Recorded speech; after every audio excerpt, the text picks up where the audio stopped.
Hi, I'm Charles, and for this video, let's briefly discuss what is pavement design and material is.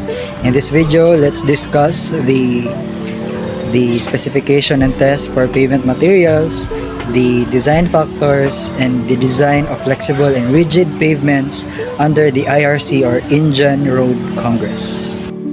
When we say pavement, ano jud siya kung ginaagian pirmi, dili na siya pedestrian kundi pati pud ang dalan na ginaagian sa sakyanan. So we as engineers, we are tasked to create a pavement strong enough to endure the load of the pedestrian and the cars itself.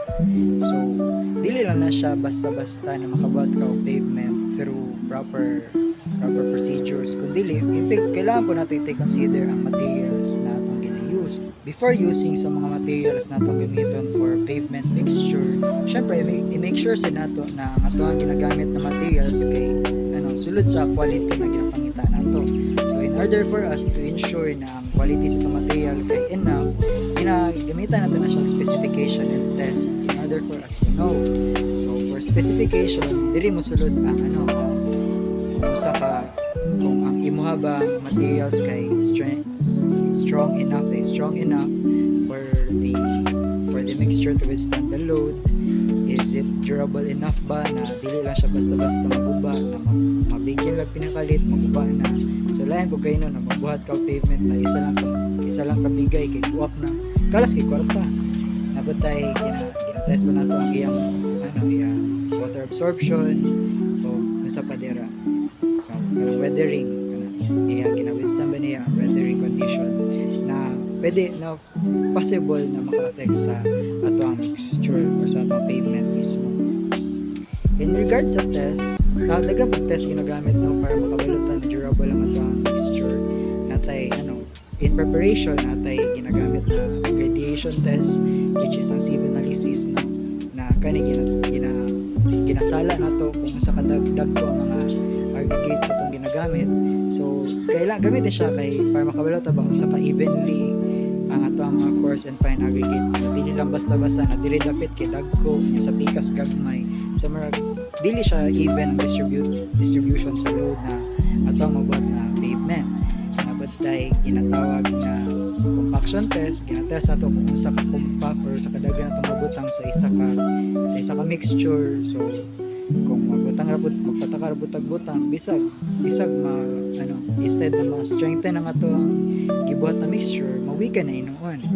Nabutay gina-test po nato ang iyang penetration test. Gina-test ato kung sa ka paspa siya mo mauga. So dagag test ginabuhat nato in order for us to ensure na ang atong materials kay durable and high quality. So kung mag-design to pavement, kailangan natin i-consider ang mga factors that will affect our outcome sa pavement. So for example, pila ka cars ang wagi sa dalan, kay what if nagbuhat daw ka og tulay niya, dili day enough na makakarga ta siya og pila say 12-wheeler na sakyanan. So bisag dili na siya mo pwede dira, so mubigay nabutay pwede natin consider kung sa kagahi ang ground underneath sa pavement katahay pumo kayo ang pavement niya ang imuha tigag load wagi. So in the end mag-crack ang imuhang pavement kay dili man enough mag-support sa ground.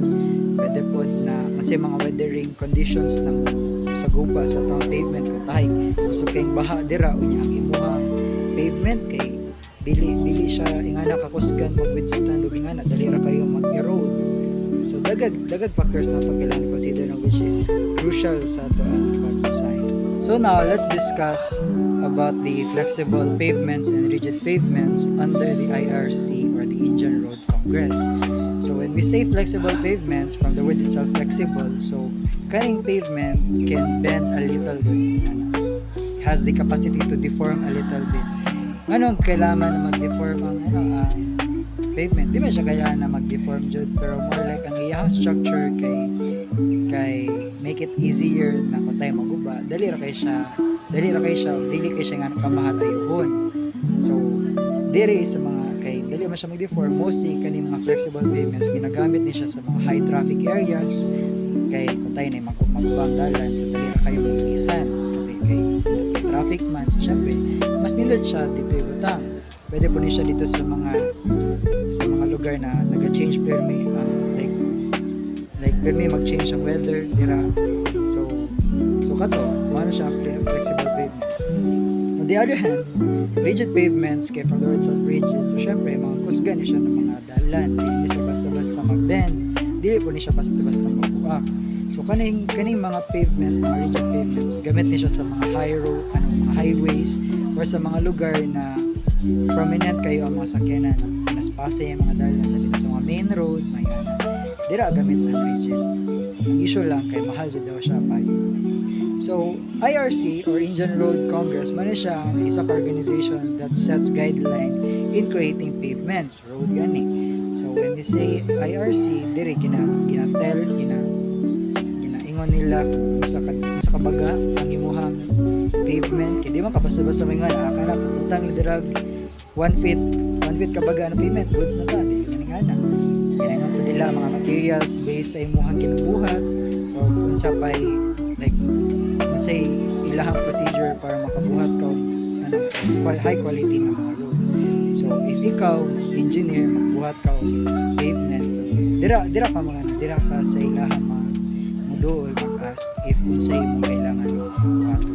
So all in all no, we as engineers kailangan dyan natin i-consider ang materials natin ginagamit. Like dili lamang sa pavements, kailangan pa natin consider ang materials sa dili lang sa pavement kundi pati sa mga buildings, sa mga infrastructure. Kailangan natin consider ang ilahang materials. This is why we need to test it in order for us to ensure that what we are using are enough and suitable for our projects. So that's all guys.